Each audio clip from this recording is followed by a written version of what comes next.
Hello students, good morning. So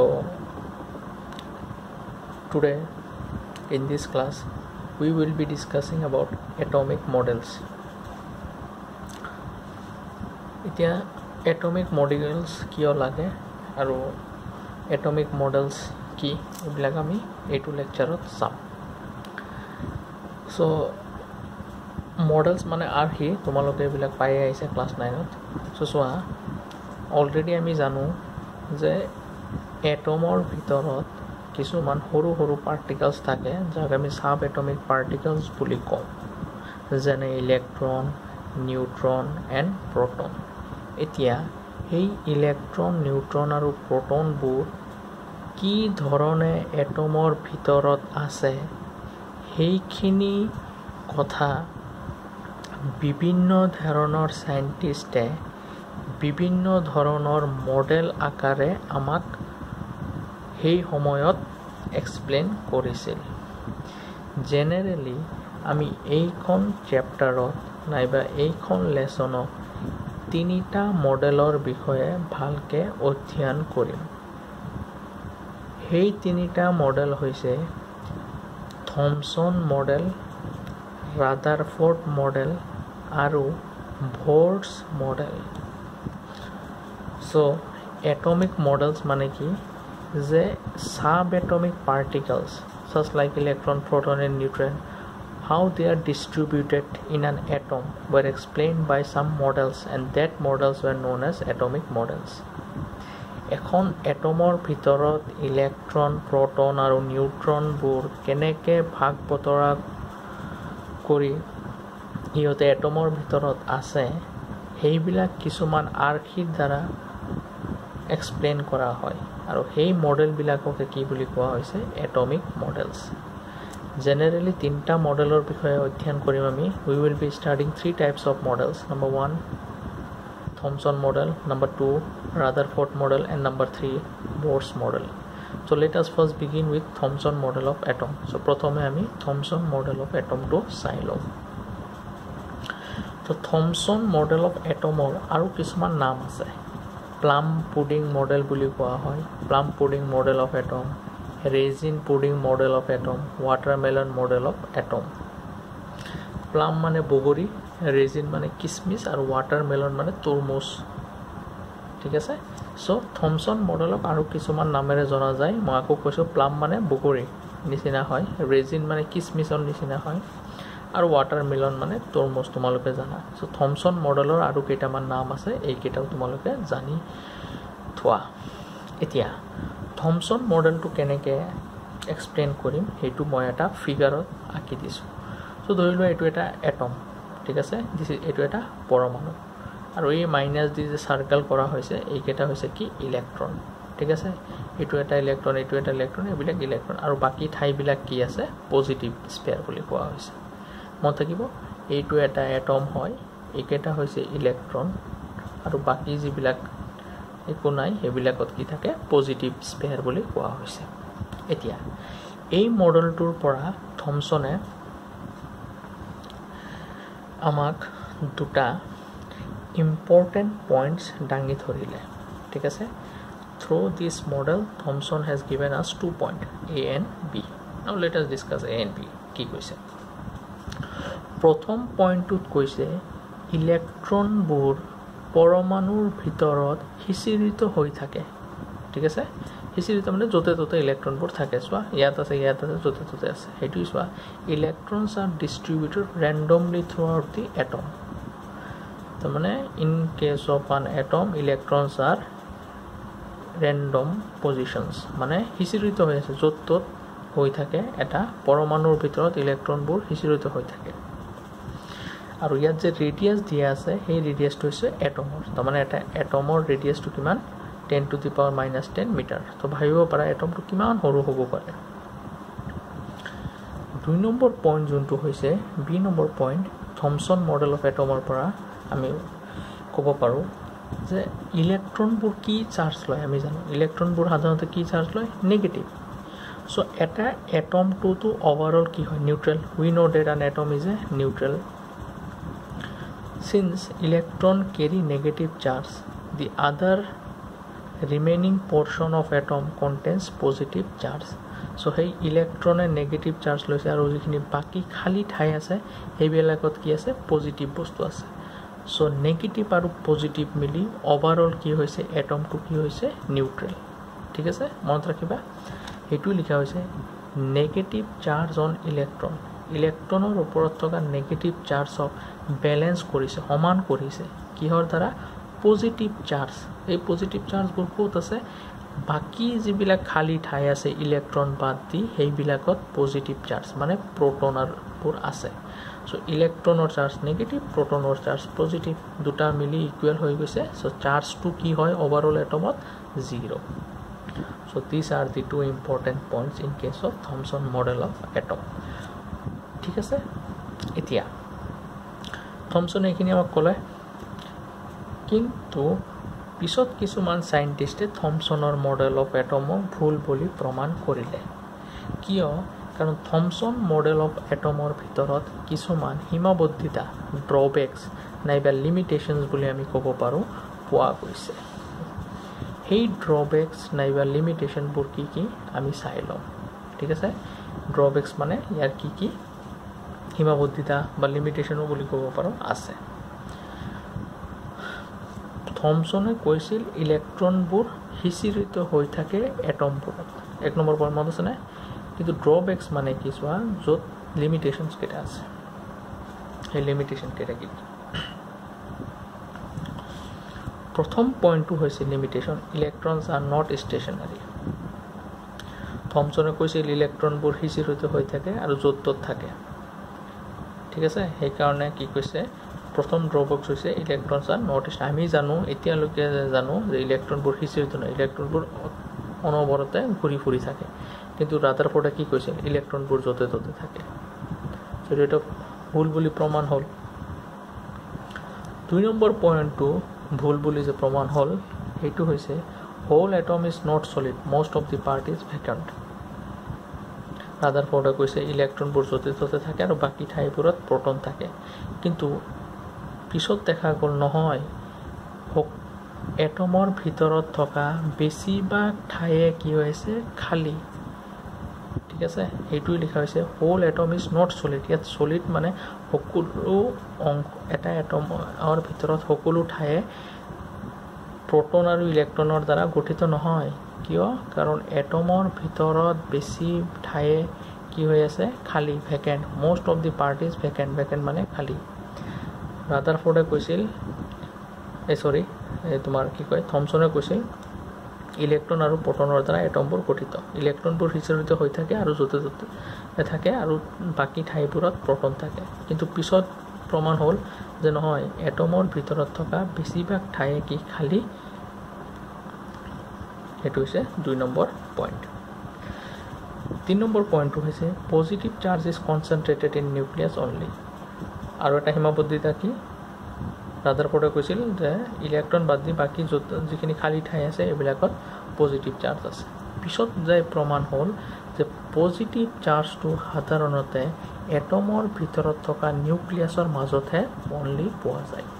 এটো হৈছে 3 number point so এই তিনিটা আছিল আমাৰ drawbacks of Thomson model ঠিক আছে নেক্সট আমি চাম Rutherford's alpha scattering experiment নাইবা Rutherford's model ঠিক আছে এক watermelon model বুলি বা resin pudding model plum pudding model বুলি কিয় কোৱা হৈছে ধৰি লও এটা তৰমুজ হয় তৰমুজৰ ভিতৰত একেটা কি বীজ হয় এই কাৰণে watermelon model বুলি কোৱা হয় resin pudding মানে কি ধৰি লও এটা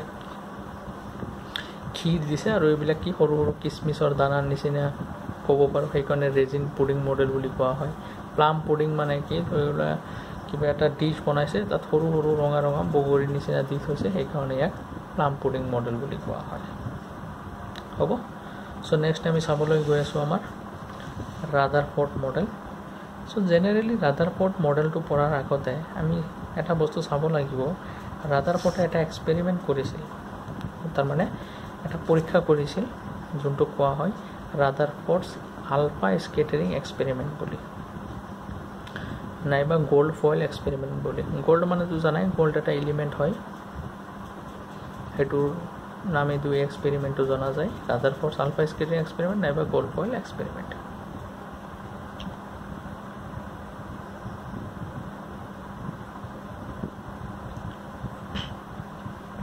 সো এতিয়া আমি চাম ৰাদাৰফৰ্ড আলফা স্কেটাৰিং এক্সপেৰিমেণ্টটো তেওঁ কি কৰিলে এটা সেটআপ ললে পৰীক্ষা কৰিবৰ কাৰণে কি কি ব্যৱহাৰ কৰিছিল এইটো চাই লোৱা চিত্ৰটো এইটো এটা সোৰ্স হয়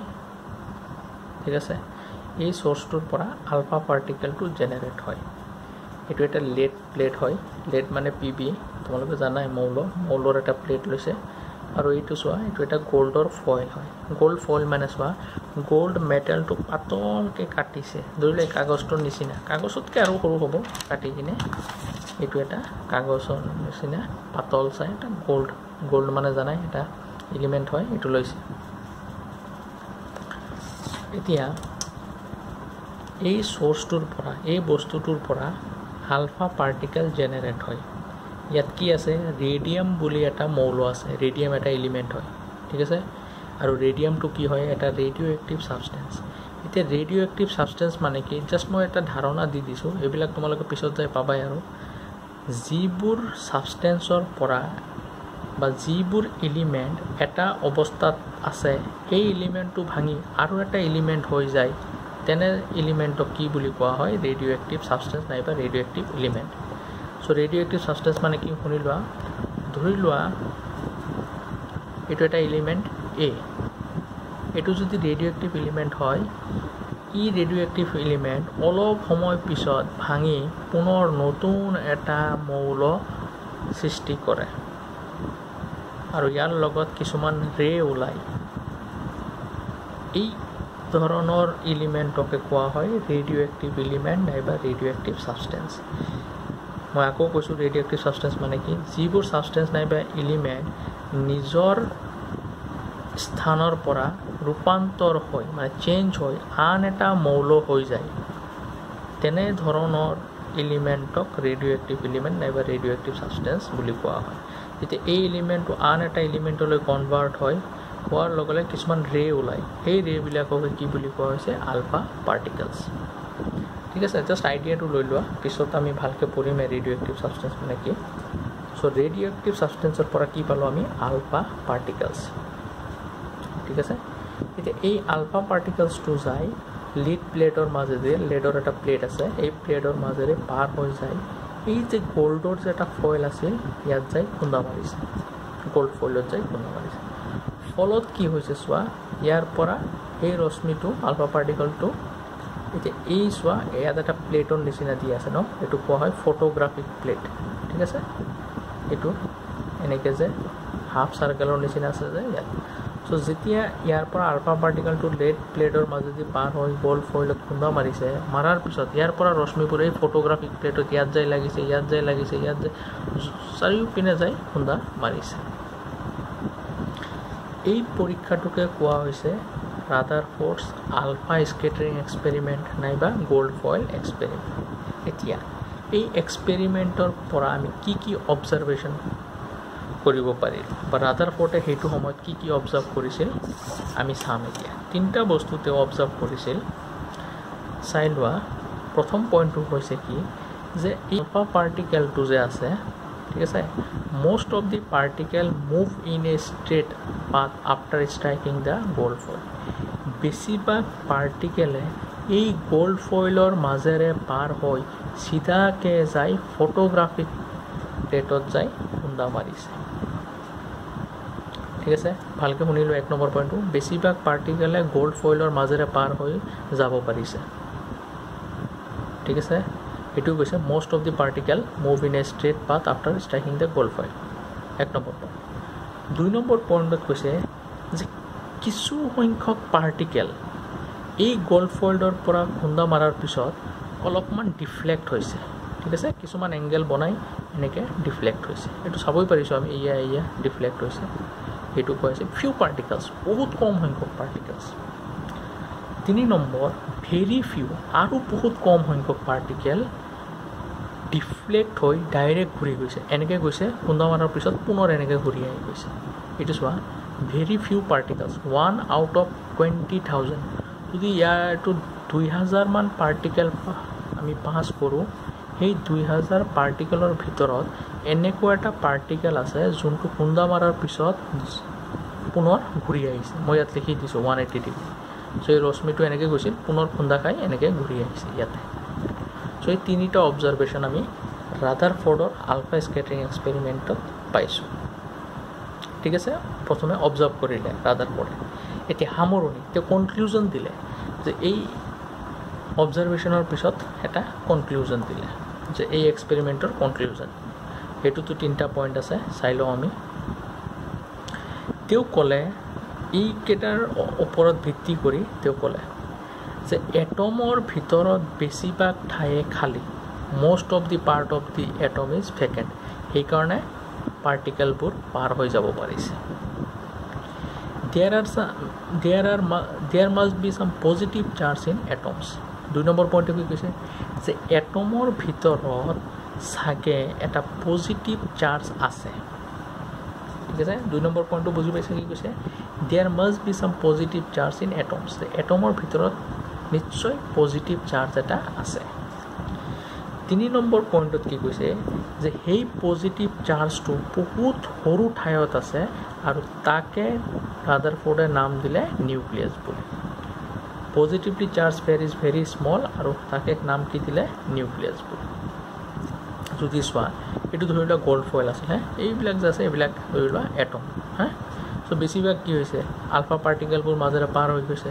কিছুমান আলফা পাৰ্টিকেল এই নিউক্লিয়াছৰ ওচৰত যায় এনেকৈ বেকি গৈছে এনেকৈ যায় এনেকৈ বেকি গৈছে ঠিক আছে কিয় আলফা পাৰ্টিকেলবোৰ কি চাৰ্জ হয় পজিটিভ চাৰ্জ হয় আৰু নিউক্লিয়াছৰ ভিতৰত কি থাকে প্ৰটন থাকে সেইবিলাকো কি হয় পজিটিভ সেইকাৰণে কি হৈছে ডিফ্লেক্ট হৈছে এট্ৰেক্ট হোৱা নাই কিন্তু আৰু যিবিলাক আলফা পাৰ্টিকেল ডাইৰেক্ট নিউক্লিয়াছত যায় খুন্দা মাৰিছে সেইকেইটা কি হৈছে ডাইৰেক্ট ঘূৰি আহিছে ঠিক আছে চ' আলফা পাৰ্টিকেলবোৰ কি হয় জেনেৰেলি হিলিয়াম 2+ আলফা পাৰ্টিকেলটো কি হয় জেনেৰেলি হিলিয়াম 2+ ঠিক আছে চ' ইয়াৰ ওপৰত কি চাৰ্জ আছে পজিটিভ চাৰ্জ হ'ব মই আকৌ কওঁ কনক্লুজন কেইটা যে এই অবজাৰভেশ্যন নিৰীক্ষণ কৰাৰ পিছত তেওঁ কি ক'লে যে হয় এটমৰ বেছিভাগ ঠায়ে কি খালী এটমৰ ভিতৰত এটা সৰু ঠাই আছে য'ত পজিটিভ চাৰ্জ আছে সেইকাৰণে এইবিলাক ডিফ্লেক্ট হৈছে সেই সৰু চাৰ্জ যোনটো আছে পজিটিভ চাৰ্জ এইটো বহুত সৰু আৰু তাকে নাম কি দিলে নিউক্লিয়াছ বুলি জেনেৰেলি এটা পৰমাণুৰ ৰেডিয়াছটো কিমান হ'ব 10⁻⁻10 মিটাৰ আৰু সেই পৰমাণুৰ ভিতৰত থকা নিউক্লিয়াছৰ ৰেডিয়াছ কিমান হ'ব 10⁻⁻15 মিটাৰ চ' আমি ইয়াৰ পৰাই গম পালোঁ যে নিউক্লিয়াছটো কিমান সৰু হ'ব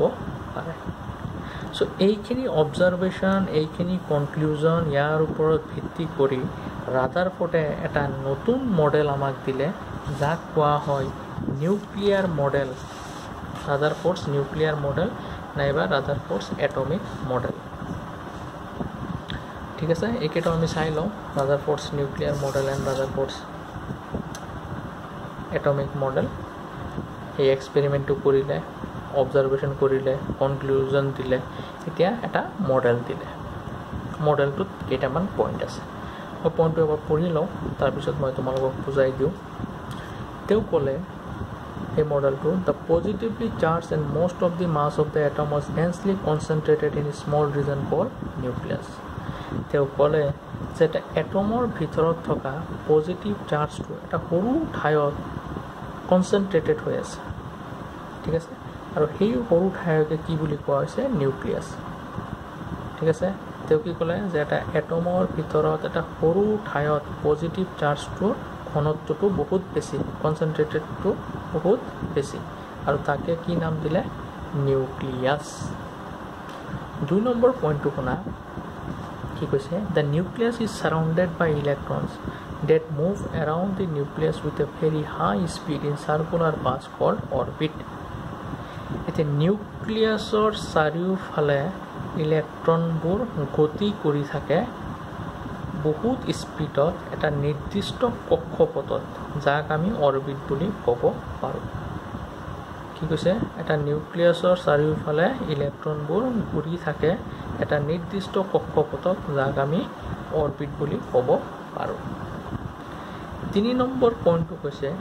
যে সেই নিউক্লিয়াছত থকা প্ৰটন আৰু ঘূৰি থকা ইলেক্ট্ৰনৰ মাজত এটা ইলেক্ট্ৰষ্টেটিক ফৰ্চৰ এট্ৰেকশ্যনে কাম কৰে